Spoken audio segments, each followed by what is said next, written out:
Assalamualaikum warahmatullahi wabarakatuh. Saya akan menjelaskan materi IPS tema 1 Manusia dan Perubahan. Tujuan dan indikator. Tujuan dan indikator capaian pembelajaran. Setelah mengikuti pembelajaran ini, peserta didik diharapkan mampu menjelaskan dinamika perubahan sosial dan dampaknya terhadap kehidupan masyarakat, membedakan antara modernisasi dan globalisasi, mendeskripsikan fenomena modernisasi dalam kehidupan masyarakat, menganalisis dinamika globalisasi dan pengaruhnya terhadap kehidupan masyarakat, mengevaluasi implementasi pelestarian budaya di masyarakat, merancang kolaborasi upaya pewarisan kearifan lokal di era modernisasi dan globalisasi. A. Perubahan sosial. Perubahan yang terjadi pada berbagai aspek dalam kehidupan masyarakat disebut dengan perubahan sosial. Fenomena perubahan sosial mulai dipelajari seiring dengan ketertarikan manusia untuk dapat memahami hakikat kehidupannya sebagai makhluk sosial yang selalu mengalami perubahan. Perubahan sosial kemudian diidentifikasi dari aspek-aspek sosial yang dapat diamati seperti perubahan dalam penampilan, pola perilaku, lembaga kemasyarakatan, lapisan masyarakat, nilai-nilai sosial. Bentuk-bentuk perubahan sosial. 1. Waktu. Perubahan sosial berdasarkan waktu dibagi ke dalam perubahan sosial yang berlangsung secara lambat atau evolusi dan perubahan sosial secara cepat atau revolusi. 2. Cakupan.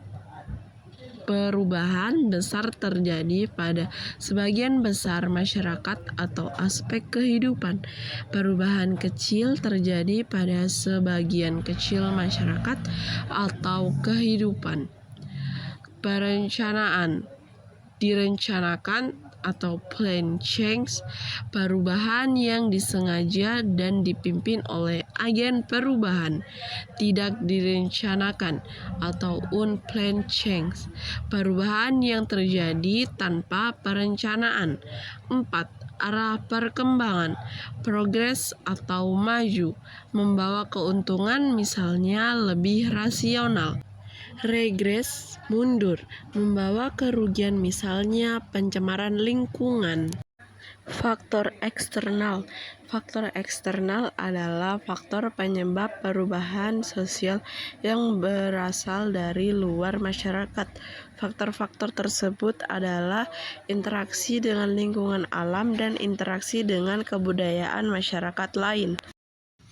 Interaksi dengan kebudayaan masyarakat lain atau sering disebut dengan interaksi antar budaya atau intercultural interaction adalah hubungan timbal balik baik langsung maupun tidak langsung yang terjadi antar dua individu atau lebih yang masing-masing berasal dari latar belakang kebudayaan, norma, nilai, dan kebiasaan yang berbeda-beda sehingga terjadi proses pertukaran dan saling memengaruhi dalam berbagai aspek kehidupan.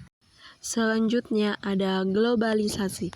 Globalisasi dapat didefinisikan sebagai proses mendunia atau integrasi internasional yang terjadi akibat adanya pertukaran pandangan dunia, produk, pemikiran, dan aspek-aspek kebudayaan lainnya yang didukung oleh kemajuan pesat dalam teknologi komunikasi, informasi, dan transportasi. Intinya, globalisasi adalah proses di mana batas-batas geografis dan waktu menjadi semakin tidak relevan sehingga dunia menjadi sebuah desa global atau global village yang terhubung dan saling bergantung. Dan ini adalah contoh globalisasi. A. Aspek ilmu pengetahuan dan teknologi, B. Aspek ekonomi, C. Aspek politik dan hukum, dan D. Aspek kebudayaan. Cukup sekian penjelasan materi IPS tema 1 yaitu tentang manusia dan perubahan. Bila ada salah kata mohon dimaafkan. Wassalamualaikum warahmatullahi wabarakatuh.